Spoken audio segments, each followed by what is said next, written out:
गोवा, जो करोड़ों लोगों की पहली पसंद है, खासकर नई जनरेशन के लोगों की, उनकी ख्वाहिश ही गोवा पर आकर रुकती है। वैसे तो पूरा गोवा ही लोगों के लिए आकर्षण का केंद्र है, खासकर शोर और शराब से भरे हुए गोवा के बीचेस। लेकिन इसके अलावा एक ऐसी जगह है जो शोर से कोसों दूर खामोशी से घिरा हुआ है। साउथ गोवा स्थित सेंट मॉल के एरिया में बसे हुए डिमेलो हाउस। इसकी वजह है इस घर के भीतर रहने वाली वो खौफ जो चीखों के रूप में घर से बाहर आती है और इंसान का दिल दहलाने के लिए काफी है। उस घर के आतंक का आलम यह है कि उसके आसपास के लोग भी वहां से चले गए हैं और वहां पर दोबारा कोई प्रॉपर्टी बिकी भी नहीं। जो लोग कभी कभार वहां से गुजरते हैं वो बताते हैं कि उस घर में चीखने चिल्लाने की आवाज, चीजों को बाहर फेंकने की आवाज, चीजों के टूटने की आवाज आती रहती है। बाहर से एक खंडहर की तरह दिखने वाला डिमेलो हाउस अंदर से कुछ और ही कहानी बयां करता है। जगह जगह कांच के टुकड़े, टूटे हुए बल्ब, फटे हुए सोफे और दीवार पर जमे हुए खून से लिखे हुए निशान, लीव माय हाउस। एक दिन उस घर से बहुत जोरों से चीखने चिल्लाने की आवाज आ रही थी। उन दोनों ने एक दूसरे का कॉलर पकड़ा हुआ था और लगभग घसीटते हुए दोनों सीढ़ियों से नीचे उतर रहे थे। पीटर ने थॉमस को धक्का देते हुए कहा, ये क्या कर रहा तुम, हमको छोड़ो। थॉमस बोला, तुमको तुम्हारा औकात दिखाने ले जा रहा है। तुम्हारा कोई हिस्सा नहीं इस घर पे। अभी तक तुमको घर पे रहने दिया, एहसान किया, अब निकलो हमारे घर से। पीटर गुस्से में आगे आया और उसने थॉमस को पीछे की तरफ धक्का दिया और बोला, तुम अपनी औकात में रहो। ये पूरा घर मेरे फादर ने मेरे नाम किया है। अरे तुम कौन होता है हमको यहाँ से निकालने वाला? ये घर हमारा है और हम इसको लेकर रहेगा। इतना कहते हुए एक बार फिर से पीटर ने थॉमस को धक्का दिया और थॉमस कुछ सीढ़ियों से नीचे लुढ़क गया और उसे चोट लगी। इस बात से थॉमस बहुत ज्यादा बौखला गया। उन दोनों के झगड़े की आवाज इतनी ज्यादा थी कि घर के बाहर तक आवाज सुनाई दे रही थी। ये रोज का ड्रामा था, इसलिए कोई भी इस मामले में इंटरफेयर नहीं करना चाहता था। लेकिन शायद ये मामला रोज की तरह नहीं था। आज थॉमस को नींद नहीं आ रही थी। वो सोच रहा था कि आखिर क्या किया जाए इस पीटर का, और तभी उसके दिमाग में आता है एक आइडिया। थॉमस समझ गया कि इसके अलावा और कोई ऑप्शन नहीं है। ऊपर सीढ़ियों से पीटर के कमरे की तरफ जाते हुए थॉमस के चेहरे पर गुस्सा साफ दिख रहा था।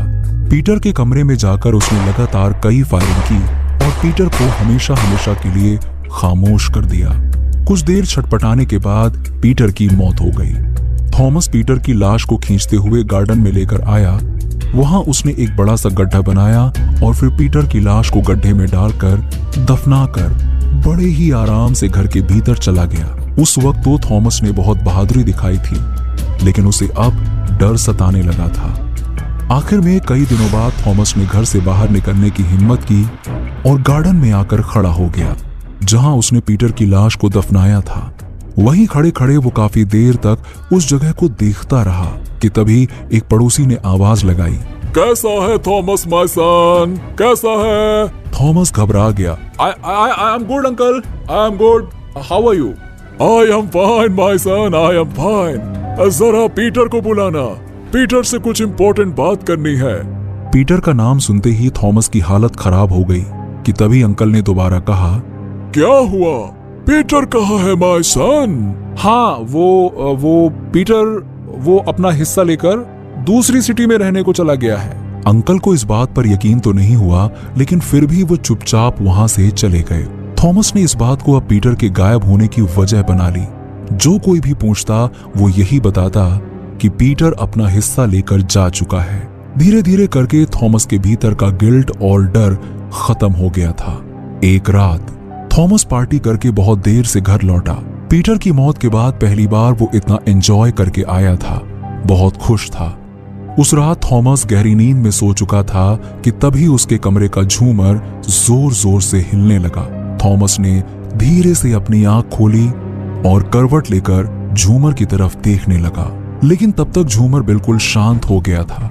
शायद थॉमस ने कुछ ज्यादा ही पी लिया था, जिस वजह से उसका दम घुट रहा था। वो तुरंत उठकर बैठ गया और कमरे से बाहर आकर ताजी हवा लेने लगा। तभी उसकी नजर उस जगह पर गई जहां उसने पीटर को दफनाया था। थॉमस की होठों पर मुस्कुराहट आ गई और उसने नफरत से कहा, my dear brother, I am sure अपनी प्रॉपर्टी पर इस तरह से परमानेंट सोना तुमको भी अच्छा लग रहा होगा। Good night, sleep tight. इतना बोलकर थॉमस पीछे पलट गया कि तभी उसे 2-3 कुत्तों के जोर जोर से भौंकने की आवाज आई। थॉमस ने जैसे ही पीछे पलटकर देखा तो उसने पाया कि 2-3 कुत्ते पीटर के दफनाए हुए जगह की ओर देखकर गेट के बाहर से ही जोर जोर से भौंक रहे हैं। थॉमस ने हंसते हुए कहा, पीटर, इन कुत्तों को भी तेरा यहाँ रहना अच्छा नहीं लग रहा भाई, तो भला मुझे कैसे लगता।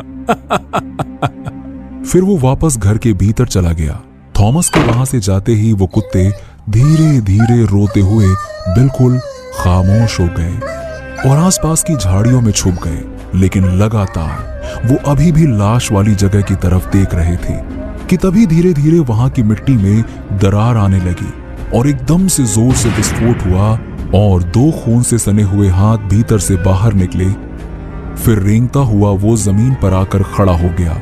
उस पर नजर पड़ते ही कुत्ते वहां से दुम दबाकर भाग गए। थॉमस अपने कमरे में सुकून से सोया हुआ था कि तभी किसी ने एकदम से उसकी चादर खींचकर हटा दी। थॉमस एकदम से घबराकर उठकर बैठ गया, आसपास देखने लगा, लेकिन आसपास कोई नहीं था। थॉमस को लगा कि शायद उसका वहम है।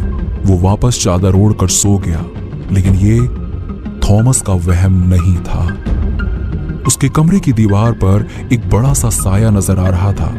धीरे धीरे करके दीवारों में दरारें आनी शुरू होने लगी, लेकिन हैरानी की बात थी कि थॉमस को कुछ सुनाई ही नहीं दे रहा था। घर का एक एक सामान टूट रहा था, कांच बिखर रहा था, दरवाजे खिड़कियां टूट रही थी, पर इन सब से बेखबर थॉमस गहरी नींद में सोया हुआ था। अगली सुबह जब थॉमस उठा तो उसके होश उड़ गए। उसकी नजर अपने बेड के सामने वाले दीवार पर पड़ी, जहां पर खून से लिखा हुआ था, leave my house else die. ये देखकर थॉमस डर के मारे जहां था वहीं जमा रह गया। फिर एकदम से उठा और पीटर के कमरे की तरफ भागा और साथ में थॉमस बोल रहा था, इट्स नॉट पॉसिबल, ये तो पीटर की हैंडराइटिंग है, ये पीटर कैसे आ सकता है। घर की हालत और वो लिखावट दोनों ने मिलकर थॉमस को बहुत बड़ा शॉक दिया था। जैसे ही थॉमस पीटर के कमरे में पहुंचा और वहां उसे एक और बड़ा झटका मिला। थॉमस ने देखा कि पीटर का कमरा बिल्कुल साफ सुथरा और वेल मैनेज तरीके से है। कमरे के लाइट्स ऑन है, पंखा चल रहा है। कमरे में पहुंचते ही थॉमस को तेज ठंड का एहसास हुआ। ऐसा लगा जैसे वो किसी बर्फीली जगह पर पहुंच गया हो। उसे अपने रोंगटे खड़े होते हुए महसूस हुए और साथ ही उसे कमरे में किसी के जोर जोर से सांस लेने की आवाजें साफ सुनाई दे रही थीं। तभी उसके कानों में एक चुभती हुई सी आवाज आई, जैसे कि कोई बिल्कुल उसके कान के नजदीक आकर बोला हो, मैं वापस आ गया हूं अपनी प्रॉपर्टी लेने के लिए, माय डियर ब्रदर। इतना कहने के बाद उस आवाज में गुर्राहट महसूस होने लगी। थॉमस के पैर डर के मारे कांपने लगे। उसने धीरे से गर्दन को पीछे करके देखा तो पीछे कोई नजर नहीं आया। थॉमस तेजी से वहां से भागा और नीचे आकर अपने कमरे में छुपकर बैठ गया, लेकिन वही आवाज उसके कानों में फिर से सुनाई दी। What happened, my dear brother? मैं ये क्या देख रहा हूँ? अरे तुम तो डरा हुआ है। अरे देखो ना, मैं तो दूसरे शहर से आया हूँ। तुमने जो मुझे मेरा हिस्सा दिया था, उससे मेरा बिजनेस बहुत अच्छा चल रहा है और अब मैं तुम्हें अपने साथ लेकर जाने आया हूँ। थॉमस ने घबराते हुए कहा, no no no no no no no no, मुझे माफ कर दो, मुझसे गलती हो गई, प्लीज मुझे माफ कर दो, मुझे माफ कर दो, मेरे से गलती हो गया, प्लीज मुझे माफ कर दो। पीटर की गुर्राती आवाज आई, नो, ये पूरा डिमेलो हाउस मेरा है। मैं अपनी ये पूरी प्रॉपर्टी लेकर रहूंगा। इसीलिए तो मैं वापस आया हूं। थॉमस कुछ देर तक तो पसीने में भीगा हुआ इसी कंडीशन में बैठा रहा। फिर धीरे से उसने पीछे पलटकर देखा तो उसकी आंखें बड़ी हो गईं। पीछे उसे खून से सना हुआ और सड़े हुए बॉडी के साथ पीटर नजर आया। उसकी गर्दन टेढ़ी थी, हाथ पैर भी टेढ़े थे और आंखों के आसपास खून के मोटे मोटे धब्बे थे, मानो वो खून के आंसू रो रहा हो। थॉमस ने धीरे धीरे करके नीचे की तरफ देखा तो उसकी छाती पर वही गोलियों के निशान थे जहां पर थॉमस ने उसे मारा था। थॉमस हाथ जोड़कर सॉरी बोलने लगा और सॉरी बोलते बोलते बेहोश होकर फर्श पर गिर गया। रात के 3 बजे जब घड़ी ने 3 बार बेल बजाई तब थॉमस की आंख खुली। उठते के साथ ही पीटर ठीक उसके सामने था। पीटर को एकदम अपने सामने देख थॉमस इतना डर गया कि उसे हार्ट अटैक आ गया और वो वहीं पर मर गया। ये मेरा घर है। नहीं, ये मेरा घर है, तू इडियट है। अरे फादर ने मुझे ये घर दिया था। नहीं, तूने साजिश की थी। मैं तुझे अपने रास्ते से हटा दूंगा। उससे पहले मैं तुझे मार डालूंगा। अच्छा, तू मुझे मारेगा? हाँ, मैं मार डालूंगा। हिम्मत है तो हाथ उठा। अरे हाथ उठा की बात करता है? रुक जा, मैं तेरे को बताता है। अच्छा, तेरी इतनी हिम्मत, इडियट कहीं का। अगली सुबह इन्हीं आवाजों के साथ पूरा डिमेलो हाउस गूंज रहा था। इस बार पड़ोसी उनके घर के अंदर गए। उन्हें डर था कि कहीं कोई एक दूसरे को कुछ कर ना दे, लेकिन जब वो अंदर गए तो उन्होंने देखा थॉमस जमीन पर गिरा हुआ मरा पड़ा है। लेकिन घर के सभी कोनों से उन दोनों भाइयों की लगातार आवाज आ रही है जो गुस्से से भरी हुई थी। उसके बाद से कोई उस घर के भीतर नहीं गया। उससे पहले मैं तुझे मार डालूंगा। अच्छा दोस्तों, हमारे चैनल खूनी संडे 555 को सब्सक्राइब करना ना भूलिएगा।